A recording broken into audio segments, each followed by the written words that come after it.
আসসালামু আলাইকুম ভিউয়ার্স, আইওএসের নতুন আরেকটি এপিসোডে আপনাদেরকে স্বাগতম।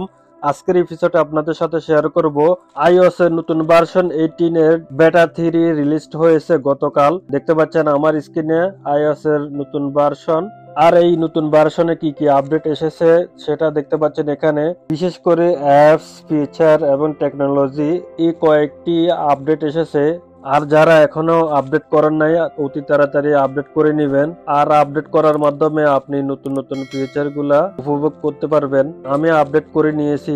আমি আপডেট করার পরে এখন আপনাদেরকে দেখাবো নতুন ফিচার কি কি অ্যাড হয়েছে, কি কি সংযুক্ত হয়েছে। চলুন তাহলে মূল ভিডিওতে যাই। মূল ভিডিওতে যাওয়ার আগে আপনাদের কাছে ছোট্ট একটি রিকোয়েস্ট, আপনারা যদি এফএল বিডি ভয়েসে নতুন হয়ে থাকেন তাহলে চ্যানেলটা সাবস্ক্রাইব করে পাশে থাকুন এবং পাশে থাকা বেল আইকনটি চাপ দিয়ে পরবর্তী ভিডিও পাওয়ার জন্য নিশ্চিত হবেন।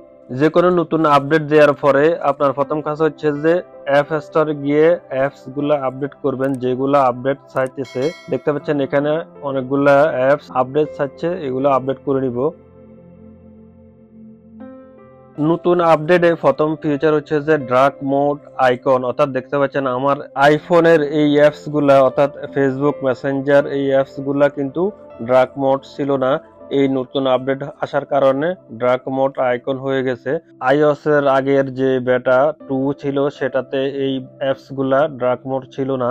তারপর যে ফিচারটি অ্যাড হয়েছে সেটি হচ্ছে যে ফটোসে, অর্থাৎ ফটোসে আপনি গেলে দেখতে পাবেন নতুন একটি জিনিস, সেটি হচ্ছে যে সার্চ বাটন। সেটি আগে অন্য কালারে ছিল, সেটি এখন ব্লু অর্থাৎ হাইলাইটস করা হয়েছে। তো এখান থেকে আপনি খুব সহজে আগের তুলনায় খুব সহজে দেখতে পাবেন এবং হাজারো ছবির মধ্যে থেকে আপনার কাঙ্ক্ষিত ছবি খুঁজে পেতে সাহায্য করবে।